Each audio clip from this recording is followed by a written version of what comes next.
All right, so there's a version of you that knows exactly what you need to do. It knows what race you need to sign up for. It knows the hard conversation that you have to have. It knows the thing that you've been circling, reading about, studying about, thinking about, and telling yourself that you'll get to eventually when the timing is right, when you feel ready, and when you have a little bit more information. Here's the thing. That version of you is not waiting for the right moment. It's waiting on the other side of something uncomfortable. And the question I want to ask you today, and the question that the entire episode is based on, isn't whether the hard thing will eventually find you, because it will. Life guarantees that. The question is whether you've been training for it or if you've been hiding from it. Welcome back to another episode of Getting After It, my friends. I'm your host, Brett. If you're new here, this podcast the goal of this is to do one thing. It's to get you out of your comfort zone and help you do hard things. That's really it. That's what this whole thing is about. And today's topic, I've discussed it before. I've done episodes on it before, but I didn't go into as much depth as I wanted to, and I didn't really make it personal. And the whole topic of this is voluntary discomfort, which is something that has completely changed my life. And I know you might be thinking right now, wow, Brett, are you a masochist? You like to push yourself and you like to put yourself in hard situations? Yes, because I know the value that they bring. And it's the whole idea that the hard things you choose on purpose are exactly what prepare you for the hardships that life will involuntarily put in your path. That's involuntary discomfort. Things like, you lose a job, you get some kind of specific diagnosis that's not good, or you break a leg. I don't know. Your house burns down. Bad things, right? Involuntary. You wouldn't choose any of that. And before I get into it, I want to be upfront about something because I feel like this conversation can get easily skewed into bro culture. Which are things like, you got to wake up at 4 a.m. You got to do a cold plunge. You got to wear your pain like a badge. And that's not what this is. We're not talking about that. While those things do have their benefits, it's not what we're talking about. Like, I believe if you do a cold plunge, maybe that'll help you understand discomfort and be a little bit more okay with it. Train that muscle. And there's another version that's kind of what I call the quote-unquote hard things industry, where it's the aesthetic of difficulty without any substance to it. And that's not what this is either. What this is it's personal. I'm going to be sharing some experiences from my life. I'm going to be a little bit open about who I used to be. And I think if you sit with me for the next few minutes, half hour, whatever this is, I believe that it'll show something about your own life too. So, let's get into it. Now, I want to take you back to when I trained for my first marathon. I was scared.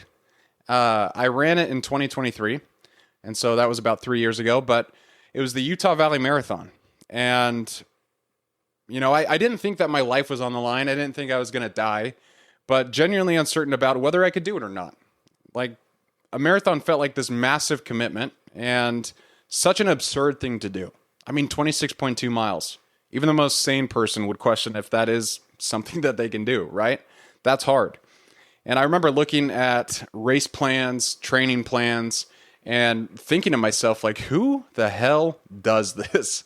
Who's getting themselves into this situation and trying? Apparently me. I was doing it, and I fell in love with running just from a couple of half marathons that I did, and I really enjoyed the challenge. But still, I was questioning whether or not I can do it. And so what I did is I trained. I got up early. I spent hours on the road. I ran when I didn't want to run, which here's a little Easter egg in this episode. That's a very important thing to learn how to do, is show up when you don't want to. That helps build your discipline. It also helps you build this involuntary discomfort muscle that I'm going to call it. But I dealt with all the aches. I dealt with the long Saturdays, and those moments where you're out there running, you're only with your own thoughts and maybe a podcast or some music. And eventually, race day came. And I remember I was, the way that they took you up to the race start was on a school bus. You're in a school bus driving up the canyon. And I just remember thinking, like, why isn't the bus stopping? I thought for sure we would have hit 26.2 miles by now. How come the bus is not stopping? And I started to panic a little bit, but I got off the bus and it was freezing outside. I wrapped myself in a little foil blanket and just sat there and hoped that I'd be able to get this done.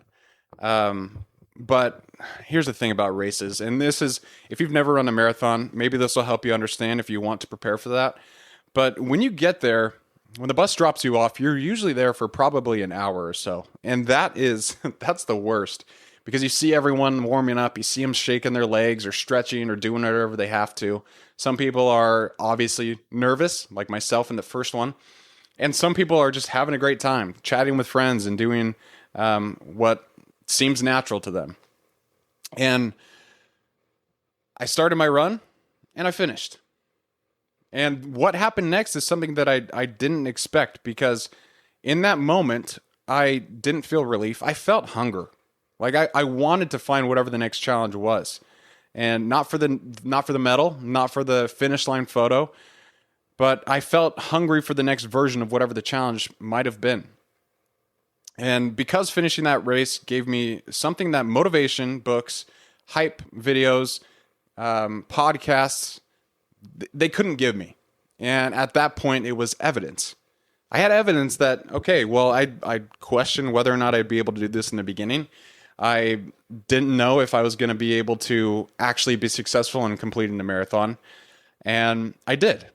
And so I had a little piece of real hard evidence earned through my body. And that taught me that I could do things that scared me. So I decided to raise the bar. I wanted to run a sub-3 marathon.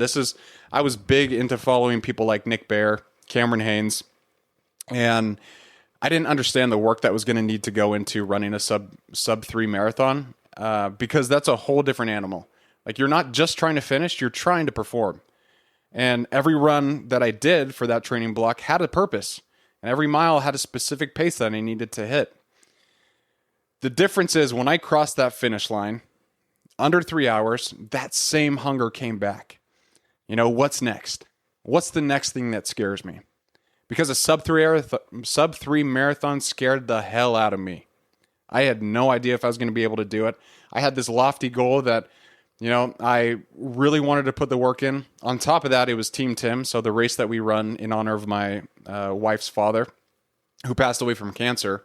You know, I wanted to be able to do it for Tim, and to prove to myself that, you know, just because it's a hard challenge, just because it's a very lofty goal, that if I put in the work, if I trusted myself and walked into that fear, that it was something that I could accomplish. And luckily I did. I felt great after that race, and I was proud of my efforts.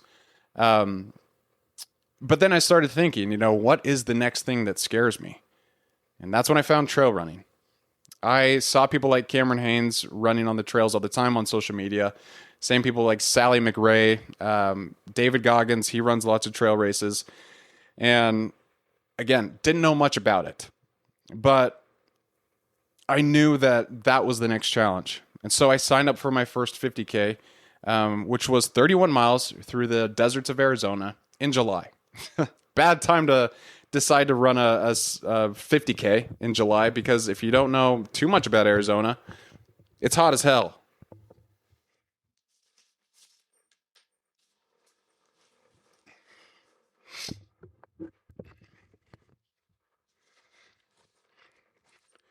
And the training for that race really tested me. If you listen to a couple podcasts ago, I talked about when I first started trail running, it was a grind. Something that I didn't really expect. I thought, you know, because I had been pretty successful in road racing, that would transition very well. But again, I was wrong, because the work that's required for a trail run is much different. You know, you're going over elevation. You have to pay attention to where you step, because there's lots of rocks, there's branches you can trip on, there's sometimes holes. You have to be more aware. The distance alone was one that I was scared of. I mean, 31 miles. I thought a marathon was crazy. And I didn't know if I could do 31 miles. But here's what was different from that first marathon. I had evidence now. Again, here comes the evidence piece. I had a track record that I'd built for myself, rep by rep, race by race, and the fear was still there, though. I want to be clear about that. The fear was absolutely still there. But this time, the evidence was louder than the fear.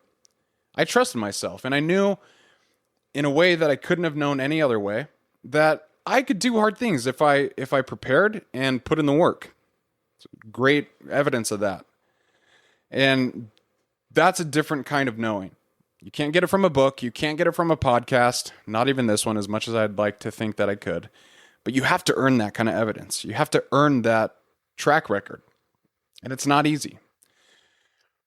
Let's go back in time to when I was in high school, because I want to tell you about a fully different version of myself. This is where it gets real. So I grew up avoiding discomfort like it was something that was disgusting and a plague. Like, I did not want to do anything difficult. I loved playing video games. I loved to read. I loved to hang out with my friends. And the things I didn't love was exercising. I didn't love to eat healthy. And I didn't love to put in work. I didn't like that at all. And I didn't mean I was a coward, but I was creative about the ways that I would avoid discomfort.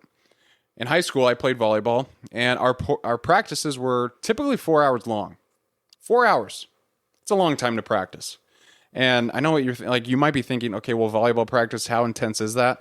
Pretty intense, because our coaches would work us into the ground.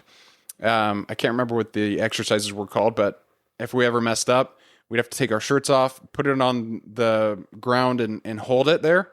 And then we'd have to run with our shirts on the ground, pushing it there. It's kind of like a weird bear crawl. But we would do stuff like that all the time. We'd be out on the track running and doing warm-up exercises. And I want to be honest with you. Sometimes I would fake injuries just to get out of practice. Like, I'd show up with a sudden tweak in my ankle, or, oh, man, my shoulder's acting up again, or, oh, man, I'm not feeling great today. Yeah, all these different types of things. I was creative about the ways that I would avoid discomfort. And I'd sit on the sidelines and watch my teammates put in the work. And in that moment, it did feel like relief. But at the end of the day, I didn't recognize that I was doing myself a disservice. I was not learning how to push through discomfort. I was simply finding a way that I could take the easy route and get out of it. And again, I treated discomfort as a threat rather than some kind of signal that was teaching me. And it wasn't just in sports. With my studies, I was good at finding answers online. I believe I was a smart kid, like I had A's and B's, but when I was doing practice or homework, whatever you call it, I guess homework is the practice of school. I would go online and I would try to find all the answers because I didn't want to take time to actually do it.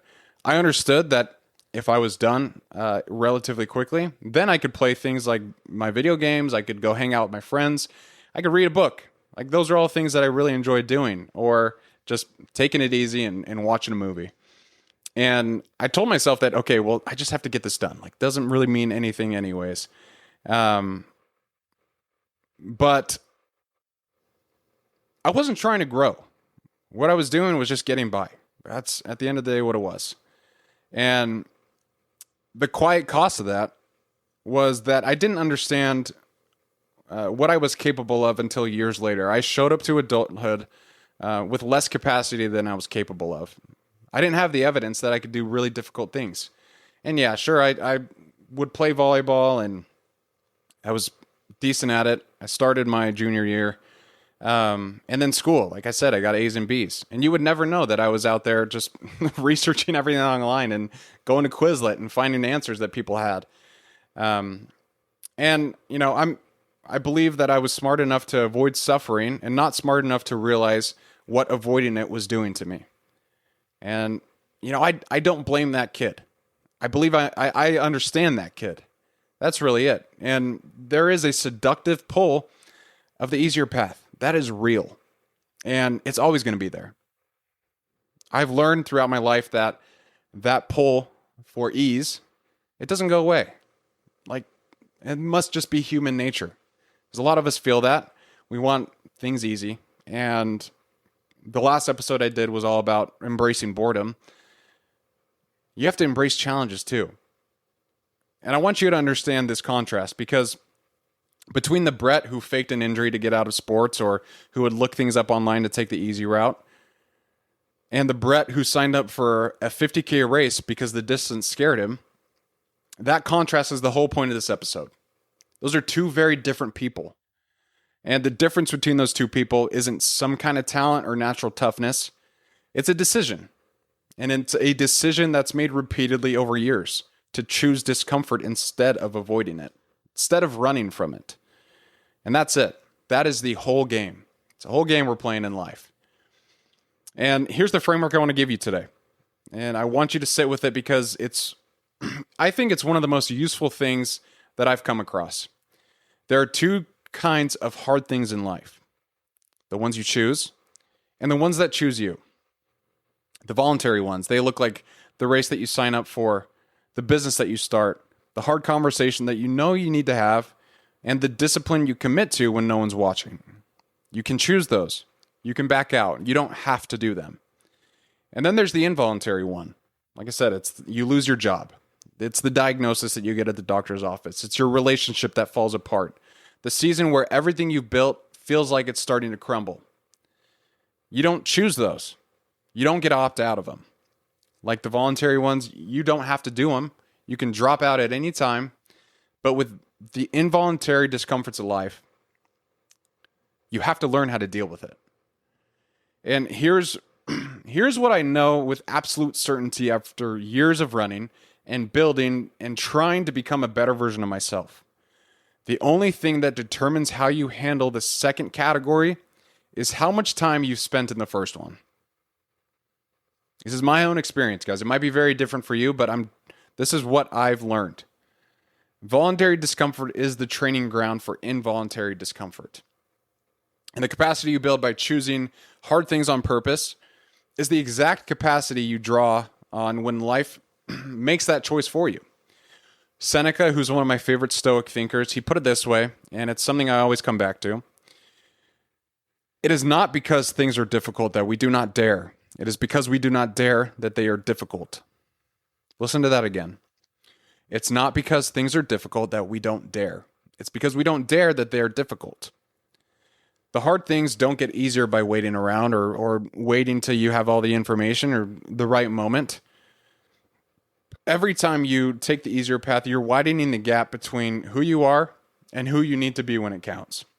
Choosing discomfort on purpose is an act of daring in advance. It is an act of daring. Because like I said, that fear is real when I signed up for my first marathon, or when I decided to take a job and move up to Utah. Like all these things that I chose that were relatively hard, that's what trains you. And when life comes for me, I will have already said yes 100 times to other things that I've done. And that is what I believe is preparation. Now, I want to tell you about a friend of mine. His name is Braden Galbraith. And he's been on this podcast before, so you might remember him. But I met Braden through a mutual friend at a Ragnar race. And if you don't know what a Ragnar race is, it's a relay race, typically covering a couple hundred miles in around 24 to 36 hours. You switch legs all the time, but you run through the middle of the night. There's a lot of discomfort. There's a lot of suffering. And the moment I met Braden, I knew that this was someone who had made the decision that most people avoid. And he's going to do hard things. But the guy doesn't stop. This is one of the most impressive things about him is last year he had a full year run streak. Him and a couple buddies, Jay Skidmore was another one. But he ran 365 days a year. Every single day. Not when he wanted to, but every single day. Most people, including myself, have not done something like that. So very impressed already right there. And I remember during the Ragnar, something was very different about him. He wasn't just physically capable, but he had a great attitude. There was a moment on that race where our team, we split our team up into two different vans, and there were 6 in each van. Braden and my cousin Parker and I, we we slept in the van while other people slept in like a grass field. But it was like, he's a tall guy. He's probably as tall as I am. And so we're crammed into this little van trying to get, a couple hours of sleep if we can before we have to run again. And I remember the whole time he was making jokes. Like, he was like, oh, great. And like, hey, I'm at a 5-star hotel right now. This is nice. Braden, I don't even know if you remember saying that kind of stuff, but it kept me in a positive attitude as well. Which also is like, that's a huge benefit from being around people like that, is their attitude becomes contagious, and it, helps you keep a positive attitude and keep going. And not the fake kind of positive or the toxic positivity stuff, but he was just genuinely engaged with the challenge. And because of that, his actions and his demeanor reflected it. He embraced the difficulty, and you could see it in him. And now Braden is training for the Leadville 100. And I need to paint the picture for you guys here, because if you don't know what Leadville is, you need to understand what this man is signing up for. It is very intense. The Leadville 100 is a 100-mile race through the Colorado Rockies. You start at 10,200 feet elevation, and it goes up from there all the way up to 12,600 feet elevation. At that altitude, the air is so thin that your red blood cells literally cannot move oxygen through your body fast enough. And your muscles are starving for air. There's also side effects of this, which include headaches, nausea, lethargy, and the compounding effect of doing all of this while running 100 miles. The course has over 14,000 feet of total vertical gain and loss. The last 50K I did in Moab, Utah, had a total of 4,000 feet elevation gain, and I thought that was a lot. Now, Braden's doing it for 100 miles with a total of 14,000 feet of elevation at 10,200 feet elevation, which is nuts. There's a mountain called Hope Pass that you climb twice. It's an out and back race. Once on the way out and once on the way back. The halfway point is a little ghost town called Winfield. And the worst climbing comes from when you reach that point and you turn around. That's what Braden is training for. And here's the part that gets me every time I think about it. Because there's lots of excuses many people say on why they don't have time to train and why they can't do the thing that they want to. Braden has a wife. He has kids. He has a job. He does not have more hours in the day than you or I. He doesn't have fewer responsibilities. But he's just made a decision. And he's kept on making that decision to choose that voluntary discomfort rather than avoid it. And he's not training for Leadville. I believe he's training for life. The lessons that he's going to learn during that race are going to be applicable to many things. And he's building through the voluntary suffering of a 100-mile race in the mountains, the exact version of himself that his wife, his kids, and his job, and the unpredictable hard things of life deserve. He makes time for difficulty so he can show up better in other areas of life. And Braden's a wise guy. I would call that wisdom. People ask me why I run. Why I keep signing up for races that scare me or races that continue to get longer. I've had many conversations where my mom's like, come on, why are you doing that? You're going to hurt yourself. Mom, I love you, but it's not going to stop until I get 250 miles. That's my race goal. My big life race goal is I want to hit a 250-mile race. And I don't do it for the finish line. I don't do it for the medal or the accomplishment. I do it because it trains me for life. I have too much evidence of that now to say otherwise. When things get difficult at work, and they usually do because it's work, I know how to sit with discomfort without panicking. When I need to grind through a few podcast episodes and I feel unmotivated or the content isn't flowing as well as I'd like, I know how to keep a positive attitude and keep going. Not because I have some kind of natural resilience, but because I've been out on the trail at mile 28 of a 50K race where my legs are burning, my lungs are on fire, and I didn't stop. I'm not trying to say this to paint a picture that I'm some amazing guy, because I believe I'm not. I'm regular. But it's because, like Braden, I'm making the decision to choose voluntary discomfort rather than panic when life's involuntary discomfort comes to me. And my brain has that information now. And I call it real life training. I like to call it something cool. So real life training kind of makes sense. So that's what we're talking about. I call it real life training. And every hard thing I choose is a deposit in a bank account that pays out when life decides that it's going to make a withdrawal. The races, the early mornings, the difficult conversations I try not to avoid, none of that is suffering for suffering's sake. It's about building capacity. And it's about the compounding interest of 1,000 small decisions to do hard things instead of the easy thing. No longer am I that kid who would fake an injury to get out of practice. That's not me anymore, because I've built myself into a man who actually enjoys the challenge, who knows the value of putting yourself through difficult situations. You can't read your way into this. You can't journal about it. You can't create a vision board. Not alone, not without the actual reps.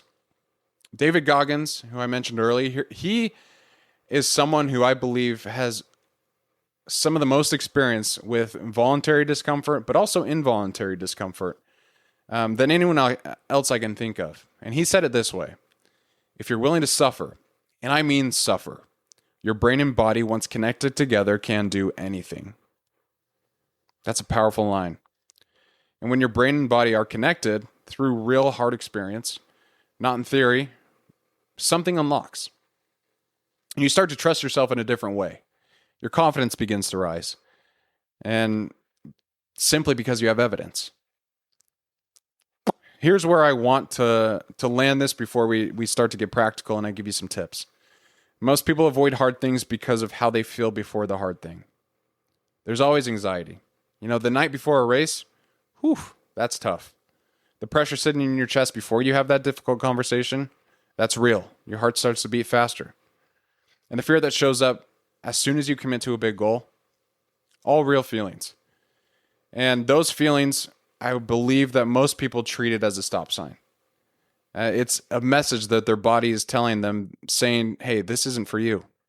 Go find something a little easier. Something that, we know that we can do. And I feel those things too. I really do. I feel them as well. I felt it before my first marathon, before my first 50K, before I uploaded my first podcast. And I still feel it now when I look to what's next. That feeling doesn't go away. I think you just get better at learning how to deal with it. Viktor Frankl, a man who survived the Holocaust and who lost everything, but who came out having understood something profound about what human beings are capable of, he wrote this: when we are no longer able to change a situation, we are challenged to change ourselves. That's the involuntary hard thing, the thing that you do not choose. And what Frankl showed is that the inner resources you need for those moments don't appear from nowhere. They are built in how you lived before, and the choices you made when no one was forcing you to choose at all. Discomfort tolerance is a muscle. It was atrophied in me when I was the little kid who decided he didn't want to practice because he was tired that day. But it has been built through deliberate action and one hard thing at a time over years. Here's the thing about muscles. You know this if you've ever trained, but they don't grow when they're comfortable. You have to put some kind of stress on them. If you want big biceps, you're going to have to put them under pressure. You're going to have to work them. They grow when they're stressed. And when they're pushed past before they ever were. The anxiety you feel before a hard thing is not a warning. That's a sensation of the muscle being worked. The scared feeling before a big goal is not a sign that you're not ready. It's a sign that something real is happening. That's the territory where your growth lives. Marcus Aurelius, who was a Roman emperor who had many involuntary things thrown at him, from famine to plagues to wars, he says this, and I think about it all the time. It's one of my favorite quotes from him. You have power over your mind, not outside events. Realize this and you will find strength. The inner power that you build through voluntary discomfort is the only kind that travels with you everywhere. And you can't control what life throws at you, but you can control how you start training for that throw. Okay, so now let's get specific. because I don't want this to be one of the episodes that you listen to, you feel inspired, and then nothing changes. I want something to be different for you. So here are 5 things which are low barrier but actionable that you can do right now. And number 1 is name something that you've been specifically avoiding. Not vaguely, but call it out. There is something, and I know there is, because there always is, that you've been circling about. It could be the race that you haven't signed up for, or the career move that you haven't made, the conversation you've been postponing. Whatever it is, name it, write it down, and say it out loud. Unnamed avoidance has a way of staying comfortable. Once you name it, it becomes harder to ignore. Number 2, start smaller than you think you need to. I'm not asking you to go out and do a 50K or do a marathon if you've never ran. Like, that's not what I'm telling you. You don't earn the right to the big challenge by skipping the smaller ones. You have to build the evidence incrementally. So whatever the next level is for you, pick it. Not the summit, but whatever the next step is. Commit publicly if that helps. But you have to make the decision real. Number 3 is track your voluntary discomfort for 30 days. This is a really interesting exercise because in my experience, I've done this before. It teaches me about the progress that I've made within that 30-day time frame.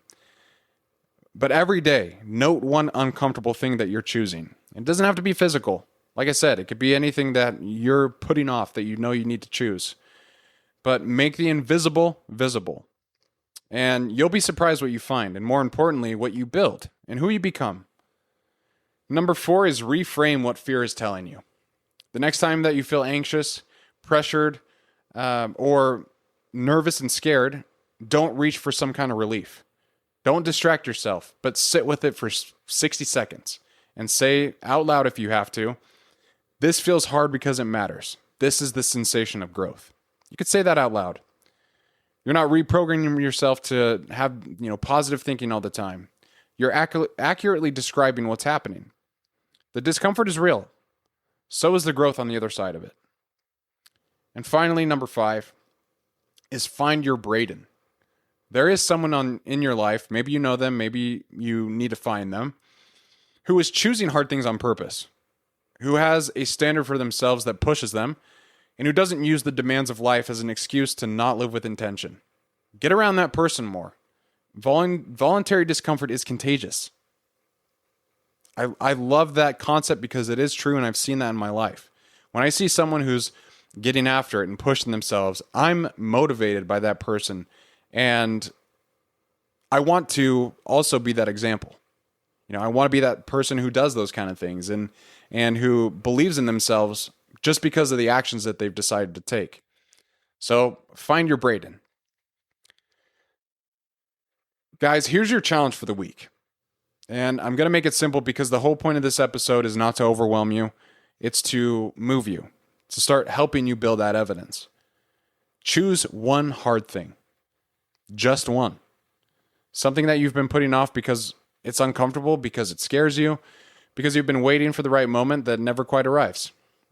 And do it this week, not next month. It has to be this week. It doesn't have to be 100 miles through the Colorado Rockies, but it just has to be yours. The thing that makes you a little nervous to even say out loud. I know that putting yourself through voluntary discomfort, it seems like, some people think it's common knowledge, others think that it's crazy.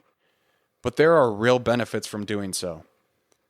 The high school version of me that faked injuries to sit out of practice, he's different than he is today. It's because I chose hard things repeatedly. So choose hard before it chooses you. That's the whole thing. That's the whole game. I appreciate you guys for listening. I always enjoy reading people's comments and seeing how, these concepts do help you progress and grow, because that's the whole goal of what getting after it is. I want you to get out of your comfort zone. I want you to be a little nervous about the goals that you set. If your goals don't scare you, then maybe they're a little bit too low. But thank you so much for listening to today's episode. If you haven't yet, please leave a rating on Apple Podcasts or Spotify. It helps the show grow more than you know. Just getting a little bit more visibility there. I'd also love to hear from you. So leave a comment or send me a message on Instagram. That's always really fulfilling and rewarding to me to see, how you guys apply it, how you practice it. Because everyone's life is going to look different. Everyone's heart is going to look different than mine. And from Braden's and from Jocko's or David Goggins. Everyone's life is different, and we should understand that. But if this hit home, share it with a friend. Do whatever you got to do to help get this message out to more people. I truly appreciate it. And until next episode, everyone, choose that one hard thing and keep getting after it.